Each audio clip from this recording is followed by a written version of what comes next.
आपल्या भारत देशाचे लोकप्रिय पंतप्रधान नरेंद्र मोदी साहेब, राज्यपाल रमेश बैसजी, एकनाथराव शिंदे मुख्यमंत्री महोदय, केंद्रीय मंत्रिमंडळातील सर्व उपस्थित असणारे मान्यवर, तसंच उपमुख्यमंत्री देवेंद्र फडणवीसजी, राज्याच्या मंत्रिमंडळातील उपस्थित असणारे सर्व मान्यवर, लोकसभेचे आणि विधानसभेचे उपस्थित असणारे सर्व सन्माननीय सदस्य, तसंच सुनील तटकरेजी, चंद्रशेखर बावनकुळेजी, आजच्या कार्यक्रमाला नव्या मुंबईतनं, कोकणातनं, रायगड जिल्ह्यातनं, महाराष्ट्रातनं मोठ्या संख्येने आलेले सर्व बंधू भगिनी, पत्रकार मित्र आणि माझ्या तरुण मित्रांनो, ज्या प्रचंड संख्येने आज आपण मोदी साहेबांचं स्वागत केलं त्याबद्दल मी आपल्याला मनापासून धन्यवाद देतो, आपले मनापासून आभार मानतो। आज का दिन देश और महाराष्ट्र के लिए काफ़ी महत्वपूर्ण दिन है। आज युगपुरुष छत्रपति शिवाजी महाराज को स्वराज्य की प्रेरणा देने वाली हमारी राजमाता जिजाबाई की जयंती है और आज के ही दिन स्वामी विवेकानंद जी की जयंती है। मैं दोनों को नमन करता हूँ। राजमाता जिजाबाई ने छत्रपति शिवाजी महाराज को न सिर्फ स्वराज्य की प्रेरणा दी बल्कि उन्हें अच्छे संस्कार दिए और इन्हीं संस्कार और मार्गदर्शन से छत्रपति शिवाजी महाराज नारी शक्तिदूत एवं का उद्घाटन हो रहा है। इसी ज़्यादा खुशी क्या हो सकती है। 2014 साल में मैं जब मोदी जी ने देश की कमान संभाली तब उन्होंने जिस एक बात पर सबसे ज़्यादा ध्यान दिया था वो बात थी नारी शक्ति का सशक्तिकरण और देश की माँ और बहनों के जीवन में बदलाव के लिए उन्होंने कई सारी परियोजना शुरू की। उज्ज्वला योजना इसी का सबसे बड़ा उदाहरण है। उज्ज्वला से महिलाओं के जीवन में उजाला लाने का काम हुआ है। आज यहाँ मुंबई शहर को रायगढ़ जिले के जोड़ने वाले स्वर्गीय अटल बिहारी वाजपेयी का अटल सागरी सेतु का उद्घाटन हुआ है। ये बड़े गर्व की बात है कि भारत का सबसे लंबा सागरी सेतु अपने महाराष्ट्र सरकार ने बनाया है। इसमें देश की तरक्की के लिए देश का पैसा जोर से घूमना जरूरी होता है और पहिया जोर से घुमाने के लिए देश में कई सारी इंफ्रास्ट्रक्चर परियोजना का पूरा होना जरूरी होता है।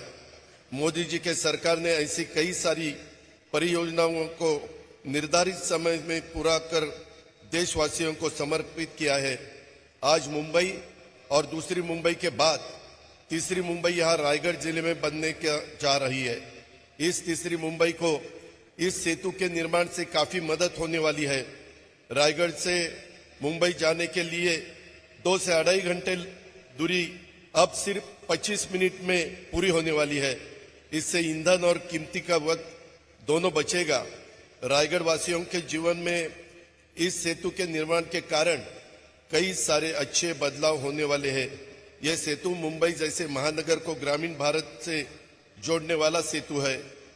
आज यही खारकोपर उरण रेलवे का मार्ग का और दीघा रेलवे स्टेशन का लोकार्पण हो रहा है। मोदी सरकार बनने के बाद मोदी जी ने सरकार ने भारतीय रेलवे का चेहरा बदल दिया है। वंदे भारत जैसी सुपरफास्ट ट्रेनें अब भारत के हर कोने में दौड़ती नजर आ रही है। इसी से भारत के ट्रेन से सफर करने वाला आम आदमी का जीवन और सफर दोनों आसान हो रहा है। देश की आम आदमी के हित की बात सोचना, उसके लिए पूरे शिद्दत से पूरा जोर कोशिश करना और बदलाव लाना, ये मोदी जी के नेतृत्व वाली सरकार की बड़ी उपलब्धि है। देश को बदलने और आगे ले जाने के लिए खंबीर नेतृत्व की जरूरत होती है। मोदी जी ने हमारा देश को ऐसा ही नेतृत्व दिया है। आज हम सूर्य पानी की परियोजना का भी उद्घाटन कर रहे हैं। बिजली, पानी, सड़क, रोजगार, विज्ञान, कोई भी क्षेत्र हो, आज हर क्षेत्र में भारत देश नई राह पर चल रहा है।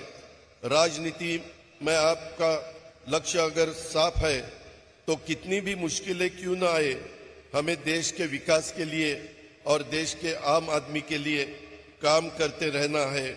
ये सीख हमने मोदी जी के कार्य से ली है। आज सुबह ही हम लोग नासिक में युवा महोत्सव का उद्घाटन कर आए हैं। हमारा भारत देश आज युवाओं का देश कहलाता है। आज भारत को नरेंद्र भाई मोदी जी के रूप में युवा वर्ग से जुड़े हुए पंत प्रधान मिले हैं। मोदी जी पूरे भारत में पहले ऐसे नेता है जिन्होंने युवा वर्ग की आकांक्षाओं को पहचाना। युवा वर्ग के सपने को साकार करने के लिए मोदी जी की सरकार ने स्टार्टअप इंडिया जैसे उपक्रम शुरू किए। डिजिटल इंडिया की नई सीख, मन की बात जैसे संवाद उपक्रमों को द्वारा मोदी जी ने युवा वर्ग की समस्या पर युवा के साथ संवाद कर उनकी समस्या समझने की कोशिश की। हमारे प्रधानमंत्री मोदी जी हमेशा उत्साह से भरे रहते हैं। हम जब भी कोई समस्या उनके पास लेकर जाते हैं, वो हमेशा उस समस्या पर सॉल्यूशन कैसे निकाला जाए इस बात पर जोर लगाते हैं। आज भारत देश उनके सशक्त नेतृत्व के बल पर पूरी दुनिया में सभी क्षेत्रों में आगे जा रहा है। हम राजनेता हमेशा अपने राजनीतिक जीवन में व्यस्त रहते हैं, पर आदरणीय मोदी जी एकमात्र ऐसे राजनेता है जो युवा वर्ग से हमेशा संपर्क में रहते हैं। इसलिए वो टेक्नोलॉजी का बेहतर इस्तेमाल करते हैं। हमारे भारत देश में मोदी जी जैसे पंतप्रधान के मार्गदर्शन में युवा पीढ़ी आगे बढ़ने की कोशिश करे तो भारत को दुनिया में महाशक्ति के रूप में उभरने से हमें कोई नहीं रोक सकता। ये मेरा विश्वास है। आने वाले 4 साल में मोदी जी के नेतृत्व में हमारे देश ने 5 ट्रिलियन की अर्थव्यवस्था बनने का लक्ष्य रखा है। इस लक्ष्य में महाराष्ट्र के राज्य $1 ट्रिलियन की अर्थव्यवस्था बनाने का अपना योगदान देगा। ये वचन मैं मुख्यमंत्री और उप मुख्यमंत्री के सामने महाराष्ट्र राज्य की ओर से मोदी जी को और आज इस अवसर पर आप सभी को देना चाहता हूं। हमारे प्रधानमंत्री मोदी जी ने आज भारत को डिजिटल इंडिया के साथ साथ डायनामिक इंडिया में तब्दील किया है और इसलिए आप सभी हमारे प्रधानमंत्री जी का भाषण सुनने के लिए इच्छुक है। इसीलिए मैं आप सभी से विदा लेता हूं। जय हिंद, जय महाराष्ट्र।